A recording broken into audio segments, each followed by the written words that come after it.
Hi guys, welcome to the oGE pre-attraction and replanning preparation. So today we will talk more about what are things that we need to do for pre-attraction and also for replanning as well. Here are some of the questions that you may have in your head right now. So for example, what are things that I exactly need to do for pre-attraction? Secondly, we are having pre-attraction and replanning at the same time, so how I can prioritize it? Last but not least, what is the role between MC and LC in terms of pre-attraction? Here are the content we'll go through about. First of all is understanding the procedures of pre-attraction. Second is what is the role between MC and LC. And then we'll have like timer and also follow-up for pre-attraction as well. Here are the expected output after you will have your pre-attraction. First of all is like about persona. You will have national one and also local one. Secondly, you will have empathy mapping correspondingly, and then afterward we have market analysis, competitor analysis, and we have customer journey mapping, and last but not least we have past time analysis. So here I will go through one by one with you. First of all, it's about persona building. Here is a video talking about how to build persona. So if you want to know more, like, or you haven't had an experience about like persona building, so you can go through this video, very quick one, and it will be very helpful on explaining how to build a persona for a customer. So as you know that we will have two global persona for oGE in global. So wanna be entrepreneur and also career development seeker. So here after we have our global persona, so your question may be how to create my national persona. So here are some of the steps I recommend for you when you're building your national persona. First of all, start with a global persona bracket. So you have two persona right now. Secondly is pick the background related to your subproduct that you want to focus. For example, I want to focus marketing subproduct, then I pick marketing student as a sub background of the persona. And then afterwards, what is the demographic background? For example, education background and also level of study for these target market. For example, second year, third year, fourth year. Or also you can look into maybe besides marketing student, who are the students that can also go on marketing subproduct. For example, journalism or language school student, they may also able to go to marketing subproduct, like in terms of content creation, so on and so forth. And last but not least, validate your MC persona and also adjust the LC behavior through interview. So here are the procedures of building a persona. First of all, this is 6 steps. So first of all, we have customer data gathering. So based on your past data and also based on your experience, so you create an assumption on who are the persona that you have. Afterward, you will do customer interviews and then gather those interview data, so you consolidate and then you can validate and finalize the buyer persona for your product in national level and also the local level as well. And last but not least, you have a buyer persona. Remember to implement it because that is the most important part for implementing the persona. So here is a link you can find here on a master guide on how to building your buyer persona. And in terms of timeline, so if you are having rush right now, minimum you need to have like is about your assumption creation on like your persona before you having your replanning. And the upcoming step, like you need to finish it before January, so that's why you can plan a attraction campaign based on your persona. So you may have a question between what is national persona and local persona. For local persona, it should be under the bracket of national persona.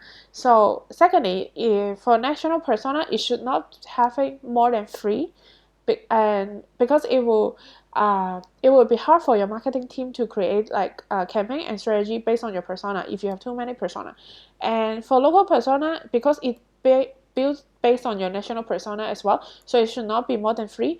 And for local persona, it should be more detailed compared to the national persona, especially focusing on the source of finding these customer, where they are coming from through empathy mapping. The second part I'm going to talk about it right now. So for empathy mapping, you can look into this video if you don't have a quite clear understanding about it. So it's less than 3 minutes. So take a good look like to see how to build a empathy mapping correspondingly as well. So what is an empathy mapping? So for empathy map, it is collaborative tools for us to like gather all the information that we know about a customer. So that's why we can have a deeper insight to know more about a customer. And also it helps us to share the understanding of the user needs, and then it can help us to make decision on what are the attraction strategy that we are going through and what are the message we're going to communicate with our customer. So when you're doing customer when you're doing buyer persona as well as the empathy mapping, you will find that there will be a part about challenges and goal, which is quite similar to the part about pain and gains for persona building. So this part, remember when you suggest interview like outline for your LCs, like make sure this part are maybe a bit overlapping, so do not overlap the questions too much, because the answer will be quite similar as well. So you can simplify it and help your LC to easier to implement it. So here are some tips in terms of building your empathy map. So first of all, each persona should have its empathy mapping. It helps you to design the channel and the message to target this segment of customer, because through what they hear, what the channel they usually see, what are the way that they getting message. It also helps you to design your channel and understanding the pains and gains, as well as what are they thinking and feeling right now. It also helps you design a message that based on what they need. Secondly, for the persona itself, it's also important for us to, based on the persona and empathy mapping, prioritize the persona and plan your attraction timer and campaign for different sets of persona. For example, maybe third year student, they will find their internship at the beginning um, of the semester. So if you want to attract those people compared to your competitor, for example, those school opportunity, then you need to attract the people as soon as possible as well. So that's why you will know how to prioritize which persona should go first and which persona like can go afterward. The next part is like regarding to empathy mapping, in each month may be different as well. So what you need to do is make sure you follow with the LC on how they implementing a persona, and adjust those campaign message slightly, because there may be slightly changes on the empathy mapping different months for different persona as well. Yeah, and also regarding to this, some LCs may be only focusing on one persona during the whole time, so they may miss out some of the persona during implementation. So follow with your LC to understand how they implement a persona, also help you to reach out all your potential market as well. So here are some roles suggested for MC and LC. First of all, for MC, build your national persona, not more than 3, and also having a general empathy mapping based on your current information right now, so you have the assumption on it. Secondly, provide sample questions for the LC to conduct interview. And most important thing is remember to teach your LC on how to ask follow-up questions during the interview, so that's why they can dig deeper information from the customer itself. While for LC, they are the people who mostly conduct the customer interview. So based on the master guide we have before, it is suggested each persona should have around like 5 interview per LC. So that's why you have a better understanding on your customer. Secondly, consult the data itself. And then after consolidate the data, so they can have a local persona and also finalize it, and also finalize your national persona as well. Last but not least, for LC, they also need to plan the physical attraction based on the persona they have built. And here are some of the common steps that between MC and LC you need to have it as well. First of all, is finalize your local persona and national persona with the LC together, so you will know better on the market, and also you also have a clear understanding on generally as a national level, what are the persona you're having right now. Secondly, design a national promotion campaign based on the persona that you're having right now. And last but not least, track the usage of the local persona in LC level in the attraction. So the next part will be about market analysis. For market analysis, is help us to have a better understanding on our customer and also our potential customer. It also helps us to measure the size of the market in terms of values and also volume. So in here, for customer and potential customer, which means you can also approach people who are approved in the funnel already, which means they are your customer who buy the product, or people who drop off from the funnel, and also people who target to who are your target market, which you haven't reached out, and they are your potential customer as well. So here are 4 main parts in the market analysis. You can find it in your MC replanning tools. First of all, you have geographic segmentation. Secondly, we have demographic segmentation, and then we have psychographic segmentation, and last but not least, we have market trends as well. So regarding this slide, here are some of the tips that for you to do implementation. First of all, for geographic segmentation, it mostly focusing on the cities that you are having right now, and also how many university that running in your product. Like for example, how many LC running, how many university having oGE. So this part you can through LC data and also online research, then you will know about. While here are some of the reference stats from different entities that I can give you for suggestions. First of all is like you can also classify the school relations as well in terms of university. This is getting reference from ASEC in India in terms of how to classify the school relation. We having good university relations, bad university relations. University we don't present right now, and last but not least, we are having like the university-based LC and also some new market that you haven't tapped into before. So for all these relations, you can also classify how many physical activity you can try to do as well. Secondly, you can also measure like which market that you have better conversion. For example, in terms of university, maybe you have university A and B, and while their sign up numbers are different, and while they contribute on the conversion, like in terms of a sign up to approve, is also different as well. So sometimes having lesser sign up doesn't mean that the contribution is lesser, because if their conversion is better, then which means that university market is currently doing better in terms of process, or maybe the market have better interest on your product as well. Secondly, you can also look into the channel. While different signups numbers also can have different conversion to approval. For example, maybe on digital channel like Facebook have more sign up for you, but we have less approval. While physical attraction, it can contribute like 3 times more in terms of conversion as well. So you can look into that through data. And last but not least, so you can try to identify your new potential market. For example, currently most of the GE we are targeting undergraduate from university or graduate from university. While like there may be also some new market you can tap on. For example, graduate from higher diploma, which those people have better technical skill, and also there may be a suitable profile for GE as well, because they are more practical. So these are the new market like you can try to explore.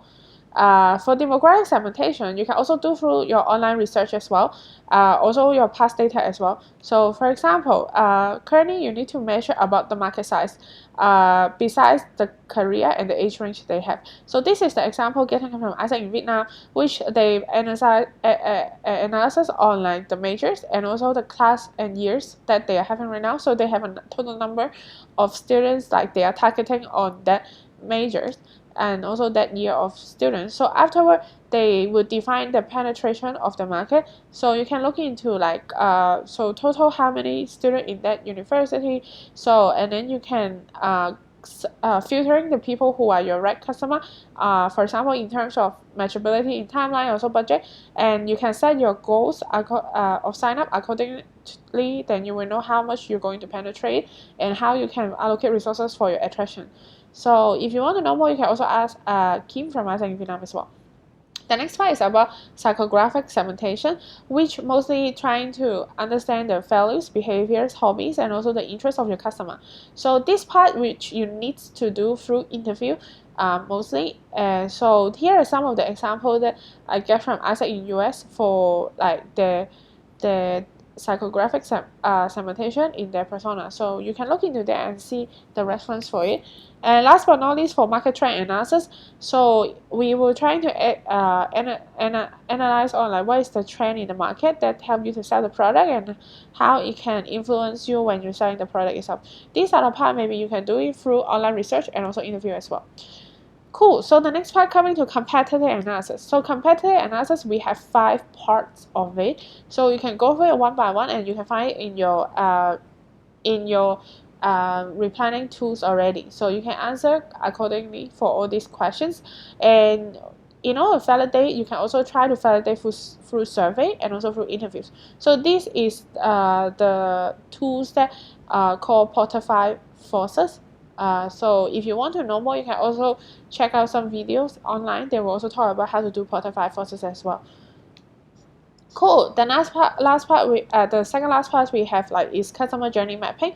So here is also a video talking about how to do customer journey mapping as well. So if you want to know more, check out the video. So it's a very short one and it will help you to understand how to build customer journey mapping. So here are some of the examples of customer journey mapping. I will firstly talk about the national customer journey.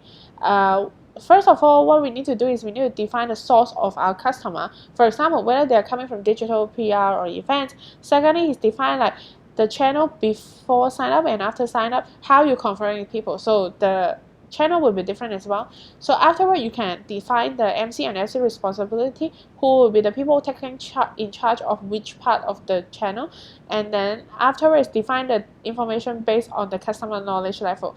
So when we know about what are things they know about asset and also the product, so we can give information to them accordingly.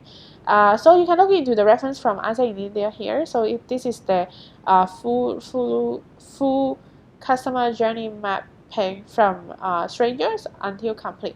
So check it out for to know more about it. Secondly, you need to define the customer journey mapping in local level. So after you have all those activities, then you can, based on the national customer journey mapping, then you can design the flow with your customer journey in local level. So I suggest you to do it with your LCs together. So to design how you reconverting those leads through different activities in the customer journey you design in national level.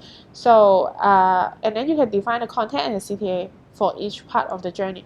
For example, some people coming in from ads, then they may go to like Facebook page afterward, but and then they may also go back to the Facebook events that you have for seeding, and then they will go to events, and then which the funnel you can see is reconverting to each other, but our end goal is going to sign up. So when you know about this, then you will know about, okay, so how I can keep people who are not interested in sign up right away, and how you can engage them throughout the whole funnel itself to reduce the leakage of the leads in your channel through your CTA and also the content you're having right now. So if you have any questions, feel free to ask me afterward. And last but not least, we have pastel analysis. So this pastel analysis is quite similar to the one that we have before. So you can go to the top left corner of your replanning tool, then you will be able to find there's a website talking about how to do a pastel analysis. In this pastel analysis, like a slightly different is we need to identify what are the things that will positively and negatively influencing our operation in the second semester that you're having right now, and also the first semester of your successor term, so which we can prepare better for our next winter peak as well. If you want to know more, you can also go for it and ask me if you need any help. Basically, we need to know what are the things that will influence our product. Here is also one useful materials from UNDP as well, regarding to human development report. So if you want to know more, click through it, but this report is 40 pages, so if you want to go through it before replanning, so it may take you a bit more time to do it as well. Last but not least, regarding to timeline, so this is our ideal timeline in terms of market research. First of all, we have a MC market research when we're building all the national persona, empathy mapping, like all the analysis we have talked about it today. And then afterwards, your LC will have pre-attraction to validate all the things that we prepare here. And then afterward, we have consolidation. And then after we consolidate, then you can go to replanning for MC, and also define the attraction strategies for MC. Then last but not least, you will adjust the strategy accordingly, and also plan with your feedback your LC physical attraction strategies from the LC planning. While if you really have a very tight timeline in your replanning, so what you can also do is, first of all, you have a general assumption on all the things we talked about today, the 6 things including persona, empathy mapping, and market analysis, competitor analysis, and customer journey mapping, and pastel. Afterward, you can go to replanning with your assumption right now, and also design your MC attraction strategies, while at the same time LC will have a pre-attraction validation to validate all the things that we have planned, and then afterward you can consolidate all the data they have and like finalize all your persona. At the same time, you follow up on the LC plan or what they do and giving feedback to them. And last but not least, adjust your MC strategies, attraction strategies based on the consolidated market research that you have. And then you can have a LC physical attraction strategies feedback in, so you guys can know have a clear output on what are the things you're going to do in terms of LC and MC for attraction. So thank you so much for listening to this video. If you have any questions, feel free to ask me. So I hope you guys enjoy your replanning and pre-attraction as well. See you guys. Bye bye.